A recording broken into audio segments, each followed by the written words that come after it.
Good day buddies. Sorry for updating late, cause I've been sick for a week. But I'm doing well now, and I hope you and your loved ones are doing good as well. While resting, I decided to make our today's video about the ants named Carebara Diversa. In this video I will share the story of my almost 4 years old colony, including some of their neighborhood raids, and some tips on how to raise your own thriving marauder ants colony. And watch till the end to learn how not to kill them on their first ever nuptial flight. Anyway, welcome back buddies. And for those new to the channel, you're also welcome to DColonyyt.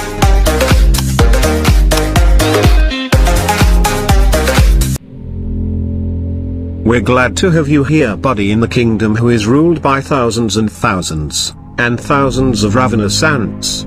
Having an unfathomable hunger of food, they always on search of what to be consumed.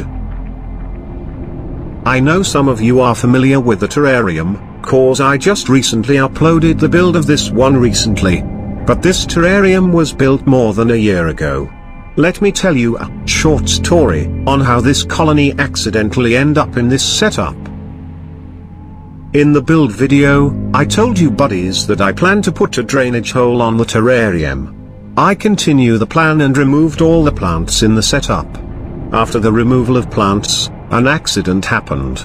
The setup of my Carebara colony got broken by one of my tools, and thousands of workers rush out of their ant farm. This is the only vacant terrarium that I have that time, so I moved them here immediately, vacuuming all the workers running around, and abandoned the plan of making drainage hole that day. I managed to transfer them here easily by just moving their nest tubs inside the terrarium, cause their old ant farm was made of a big tub, with multiple smaller tubs with substrate as their nest. This is the last few tubs remaining before the colony completed the move. I planted some plants here while the colony is busy moving, cause the only plant left here before the accident was the mosses. I knew these few plants doesn't look good, but this is the only plants I managed to set before the ants aggressively defended the terrarium during the move. I filmed one of the queens having her way to the new nest, unguarded. Like you buddies, I'm also confused that time, cause usually, the royal queen should be covered with tons of workers for her protection during these times. The first queen was fully covered with matching convoy of super mages. But it's maybe cause this queen was just recently added to the colony. If that's not it, I can't think of any other reasons why they left this poor queen almost unguarded. But I also consider this lucky in a way, cause I was able to film her free from obstacles. Anyway, few weeks from now, the colony will turn 4 years old. And that's a quite long journey for them. That's why I added a new queen, cause in my estimate, the lifespan of Carebara queens was quite short. It's only about 3 to 5 years. Unusual for a big size queen. The colony may lost one of the queens anytime soon. But like her workers, I'm thankful for the years of her reign, as I find those amazing years therapeutic. I know Carebara Diversa got a reputation of being not so keeper friendly, as they're not really the easygoing species. But most ant keepers around the world wanted a colony of them. And my first tip on starting a colony is just be patient. After catching your own queen, put her in a small container or test tube with substrate. Set her to a dark, quiet, and vibration-free place. Just check her progress after a month. This may not guarantee you a colony, but it will boost your chances to start the colony successfully. Aside from the founding stage, these ants are sensitive when it comes to humidity.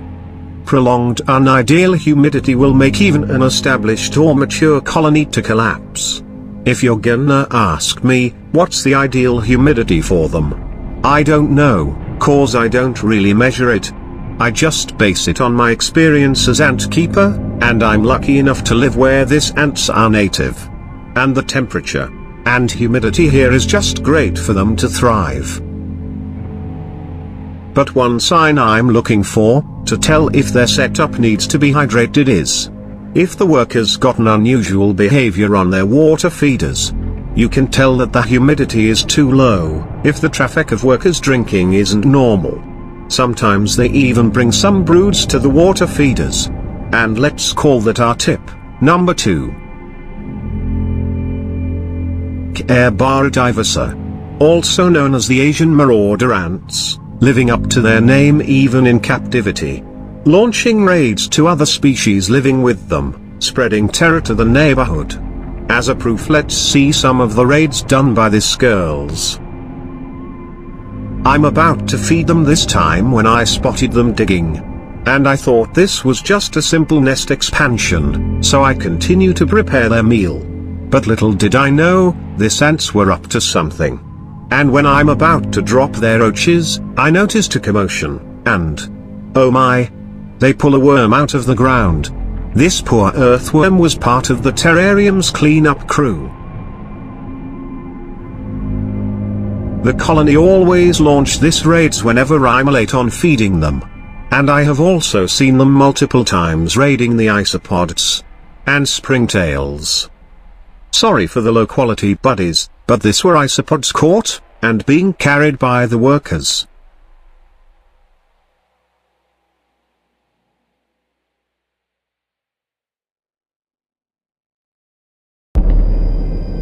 And this one here is springtail being pulled by this workers.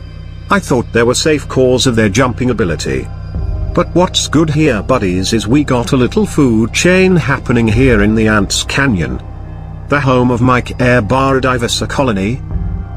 No worries to the population of springtails and isopods, as their number was massive in the terrarium. It's been more than a year of them being hunted by the ants, but they're still here, and they will not be wiped out anytime soon. As a matter of fact, this terrarium has been my isopods source for my other new terrarium setups. The bad news is, I think this snails, along with the earthworms living here, is now officially extinct on the terrarium. It's really hard to live with thousands of predators around, like this marauder ants. Cause these girls are a force to reckon with, even in the wild, by any creature nearby them. Cause they won't hesitate to attack any food available. This ants has extremely huge appetite. They consume multiple dubia roaches, or more than a dozen of lats in a day. Not to mention the seeds I'm offering every morning. And I love watching them carry the seeds to their nest.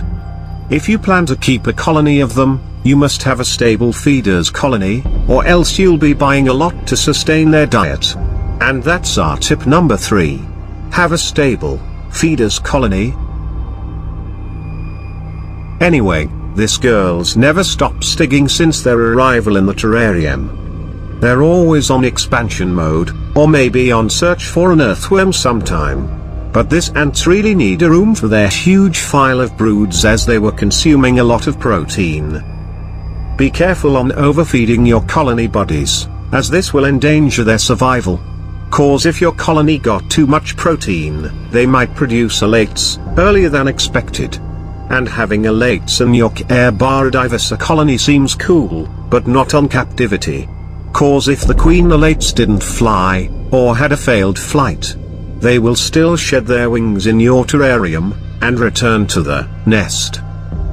This act will be having a negative effect to the colony, as the workers will care for them as new queens, and imagine how many of them. This will reduce the care originally received by the real and functional queen, that may end up dying early for the said reason. This is the most common reason why a lot of keepers is losing their Carebara Diversa colony too early. This can happen every nuptial flight, whether on a young or matured colony. So our tip number 4 will prevent this to happen. Help the colony to have a successful nuptial flight. We can do it the time we spotted multiple alates roaming in the outworld.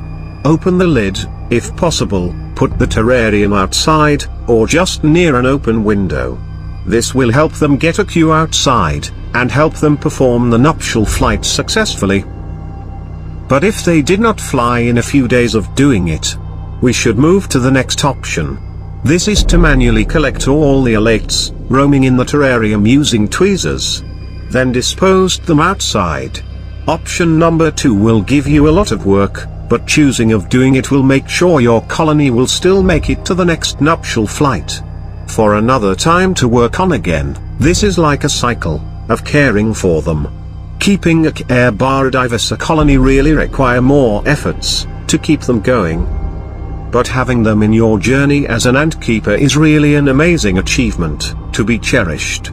If you haven't tried keeping them yet, I hope I didn't discourage you to do so. Cause these species is worth trying. If you plan to keep them soon, I wish you all the best for your very own colony. And hoping I have provided you some helpful tips through this video. I just hope you have learned something from this video, guys. Be a genie for the first time, by granting my wish and tapping the like and share button, that would help a lot. This is DColonyyt, saying goodbye. For now. But hoping to see you on my next videos.